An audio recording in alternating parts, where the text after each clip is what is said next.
Round টেবিলের so that এখানে অনেক স্টুডেন্ট আছে, অনেক নিউ এন্টারপ্রেনার আছে যাদের ইন্টারেস্ট আসলে তাদের জন্য কিন্তু এটা আমি মনে করি যে ইউ মানে create this dialogue as a source of information.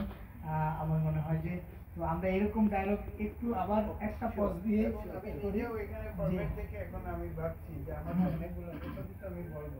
জি জি আমি জাস্ট ক্লাইমেট রিলেটেড ইস্যুগুলো সবাই বলুক, আমি জি স্যার এক্স্যাক্টলি। ওইটা বেটার তা আমরা স্যারের প্রেজেন্টেশনটা যাওয়ার আগে আর একটা এক্সাম্পল আমরা দেখব।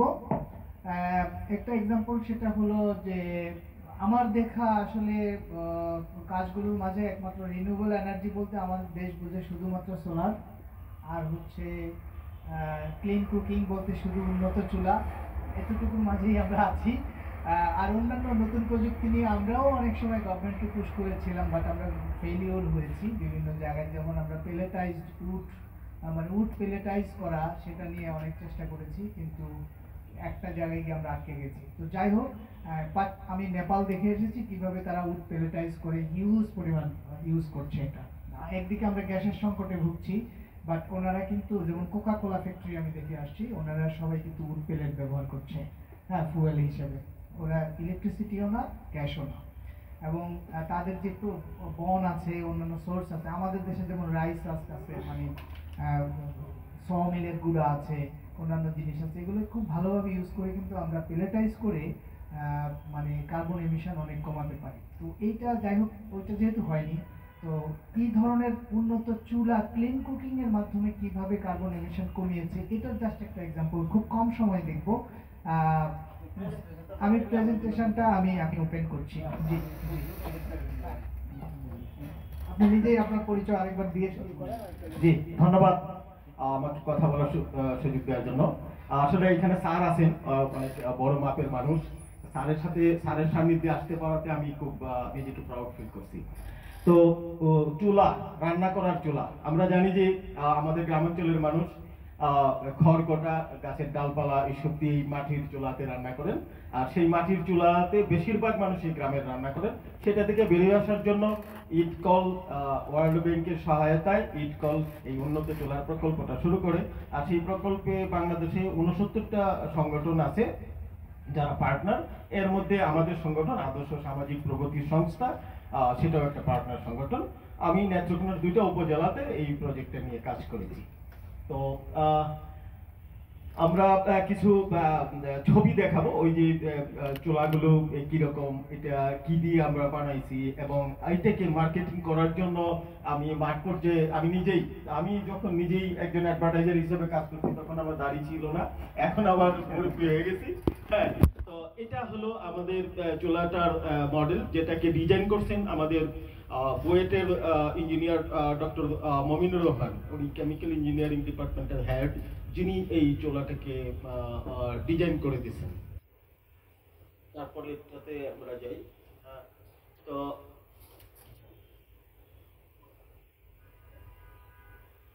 আমরা আসলে জানি যে SREDA sustainable and renewable energy development authority Bangladesh সরকারের একটা উইং।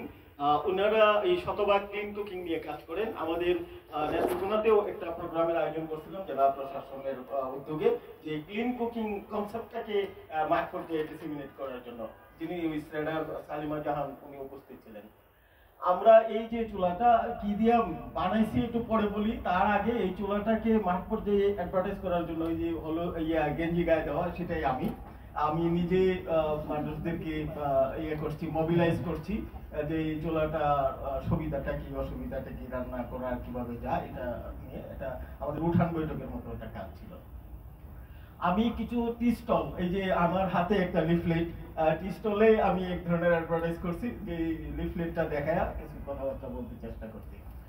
এটা আমাদের কারখানা থেকে এই চুলাগুলো বিভিন্ন জায়গায় যে মানে ডিস্ট্রিবিউশন হয়েছে, সেই ডিস্ট্রিবিউশনের ছবি। এই যে আমাদের চুলাটা একজন মহিলা ব্যবহার করছেন, রান্না করতেছেন, সেটারও একটা ছবি। তো হ্যাঁ, পরেরটাতে যান।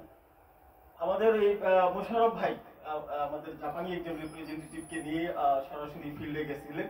তো দুর্ভাগ্যবশত ফিল্ড পরিদর্শনকালীন যে চুলার রান্না টান্না দেখছিলেন, ওইটার ছবি আমার কাছে নাই, কিন্তু তারপরে ওই ছবিটা আমরা শো করতে পারছি আর কি। তো আমরা এর বাইরে জলবায়ু ন্যায্যতা COP29 এর সময়ে আমরা D4 বেশ কিছু মুভমেন্ট করতে চেষ্টা করছি।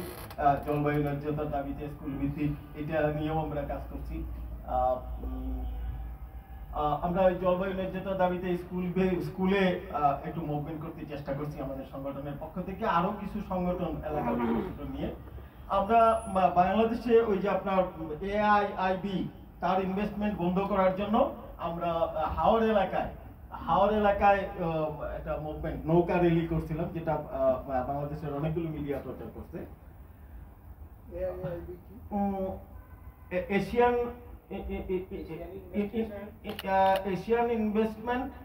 Asian infrastructure investment bank limited, bank যারা যারা মানে আপনার এই ইয়েতে ইনভেস্ট করে ফসিল ফুয়েলে, কিন্তু আমাদের দাবি হলো যে না, তোমরা নবায়নযোগ্য জ্বালানিতে ইনভেস্ট করো। আমরা খুব অতি সম্প্রতি আমাদের যে উপদেষ্টা মহোদয় এই একবার ব্যবহারযোগ্য পলিথিন বন্ধের জন্য কাজ করছেন। আমরা একটা নেত্রকোনা জেলার প্রত্যেকটা স্কুলেই এটা ক্যাম্পেইন করার উদ্যোগ নিয়েছি যে একবার ব্যবহারযোগ্য পলিথিন করার জন্য। আমরা কিছুদিন আগে যে আমাদের আন্তর্জাতিক জ্বালানি দিবস গেল, আমরা একটা মানববন্ধন করছি, আলোচনা করছি, টিআইবির সাথে আমরা ছিলাম। আমি একজন কৃষিবিদ হিসাবে কৃষকদের সাথেও মানে ওই কৃষি বিষয়ক বিশেষত কেঁচু সার উৎপাদন, মার্কেটিং এগুলো নিয়ে তাদের সাথে মিটিং করতে চেষ্টা করছি। আমরা যেহেতু হাওর এলাকার মানুষ, জলাভূমি রক্ষা এর জন্য আমরা চেষ্টা করছি কিছু আলোচনা করার জন্য। আমরা এই চুলাটা যেটা দিয়ে বানানো হয় ইটের খোয়া, আমরা বালি নেই, সিমেন্ট নেই, মেটালিক এক ধরনের শীট, প্লেন শীট মেটালিক এটা নেই, আর ছাকনা, একটা লোহার ছাকনা নিচে যেটা আমরা ব্যবহার করি। এই পাইপটাকে, যে পাইপটা আপনারা দেখছেন এটাকে আমরা চিমনি বলি, আর এই পাইপটার উপরে একটা মাথা থাকে যেটাকে আমরা ক্যাপ বলি। আর এই আপনার মেটালিক লাইনিং আর সিমেন্ট কনক্রিট, এই দুটার মাঝখানে একটা তুলার মতো থাকে যেটা বাইরে থেকে আনতে হয়, সেটাকে আমরা বলি যে রক পুল বা ইনসুলেশন, যেটা টেম্পারেচারটাকে তুলার মধ্যেই ধরে রাখে।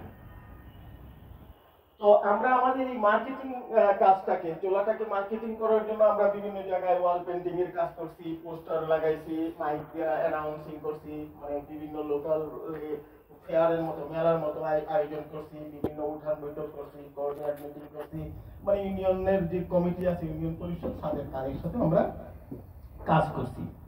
তো বলি যে এই চুলাটা যিনি তৈরি করছেন তিনি বলছেন যে আমাদের প্রচলিত চুলা 10 to 15% ইফিসিয়েন্সি আছে, কিন্তু এই চুলাটাতে আমাদের মমিনুর রহমান সাহেব বলছেন যে এটাতে 35% ইফিসিয়েন্সি আছে, যার প্রেক্ষিতে আপনার ফুয়েল লাকড়ি প্রায় 50% কম লাগে আমাদের প্রচলিত মাটির চুলার চেয়ে।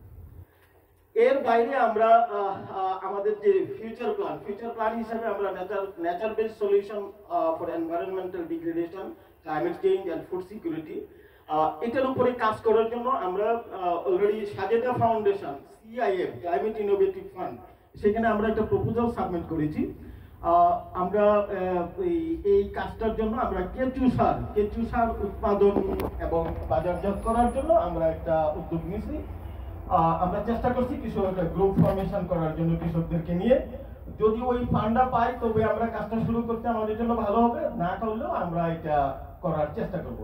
আমরা ওই স্যার যেটা বলতেছিলেন যে আসলে আমাদের দেশে বিশেষত আপনার অর্গানিক ফার্মিং এর যে মার্কেটটা, সেটা পত্রপত্রিকার ভাষ্য অনুযায়ী 30,000 টনের একটা অর্গানিক ফার্টিলাইজারের আছে, যেটা আমরা ওই বাংলাদেশ ফার্টিলাইজার অ্যাসোসিয়েশনের ডাটা থেকে আমরা সংগ্রহ করতে পারছি। আমরা মনে করি যে এই অর্গানিক সারটা, বিশেষত কেঁচু সারটা, সেটার একটা ভালো মার্কেট আছে।